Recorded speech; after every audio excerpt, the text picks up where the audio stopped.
latest video game war is heating up tonight. Nintendo's GameCube system is about to hit the stores.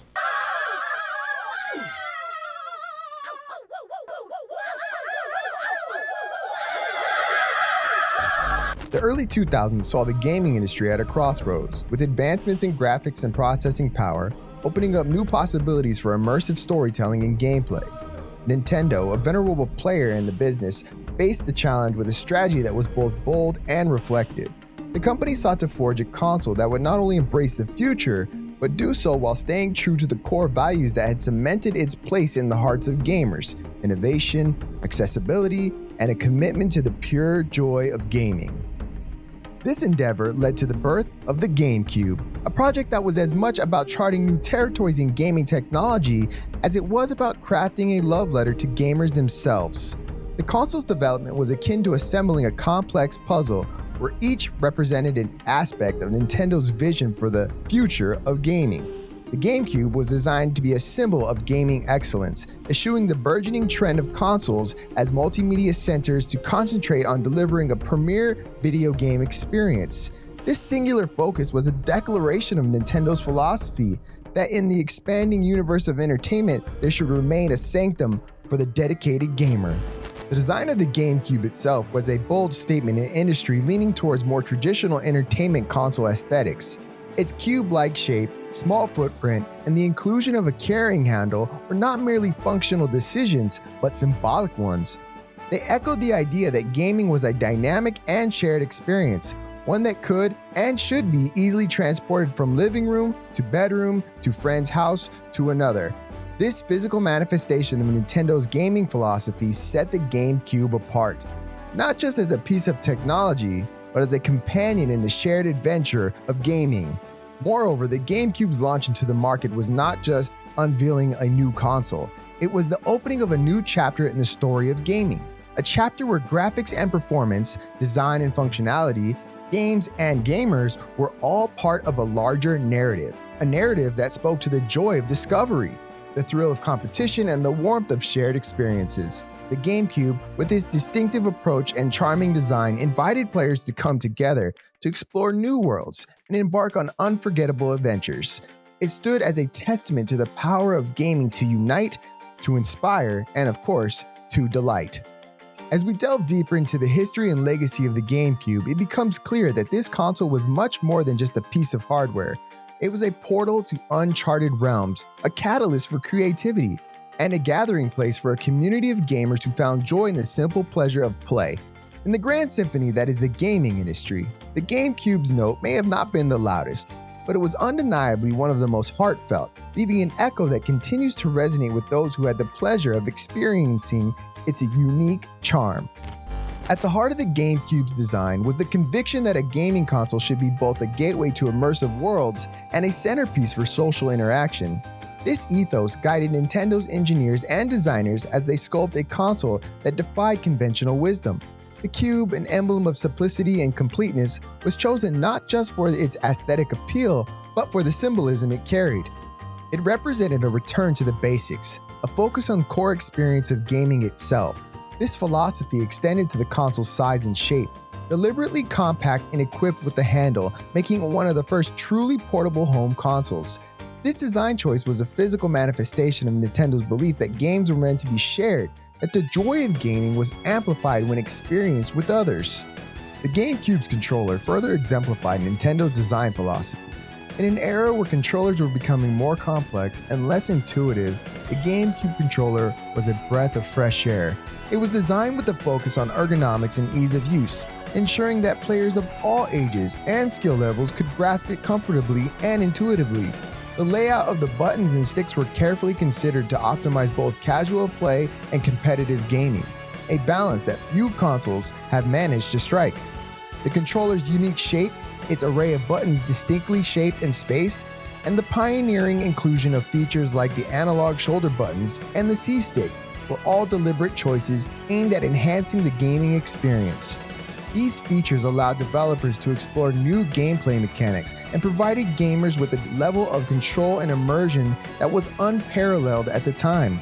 In fact, the controller is still popular in Super Smash Bros. Competitive scene over 20 years after its introduction. How's that for long-lasting? Nintendo's design philosophy also extended to the choice of media for the GameCube. Opting for proprietary mini DVD discs, Nintendo made a statement about the console's identity. This decision was not without its trade-offs, notably in storage capacity compared to the DVDs used by competitors. However, it underscored the GameCube's purpose as a dedicated gaming machine by eschewing the trend towards consoles as all-encompassing multimedia devices. The GameCube reaffirmed Nintendo's commitment to the core gaming experience. Beneath the GameCube's playful exterior and its promise of communal joy lay a heart engineered with precision, ambition, and a clear vision for the future of gaming. This core, a marvel of early 21st century technology, was the embodiment of Nintendo's dedication to providing a gaming experience that was both powerful and accessible.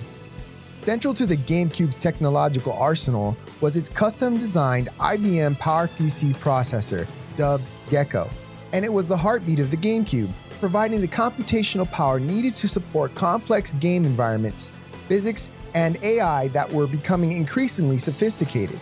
The choice of the Gecko processor represented a balance between cutting-edge technology and the necessity of maintaining a cost-effective platform, ensuring the console remained within reach of the average consumer. Complementing the Gecko processor was the ATI graphics processor, known as Flipper.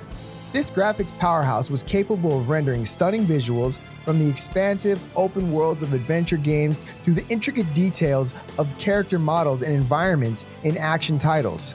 The Flipper GPU was a testament to Nintendo's ambition to not just compete in the realm of graphical fidelity, but to set a new standard for what games could look like on a home console. This GPU was at the forefront of bringing immersive 3D environments to life, allowing players to lose themselves in games that were as beautiful as they were engaging. The combination of these three technologies ensured that the GameCube could offer games that were visually stunning, complex, and immersive, without straying from Nintendo's mission to make gaming accessible to as many people as possible. In essence, the technological innovations at the heart of the GameCube were a reflection of Nintendo's broader vision for the gaming industry. It was a vision that saw beyond the horizon, anticipating a future where games could be more than just pastime. They could be experiences that transported players to other worlds, brought them together in shared adventures, and sparked joy and wonder.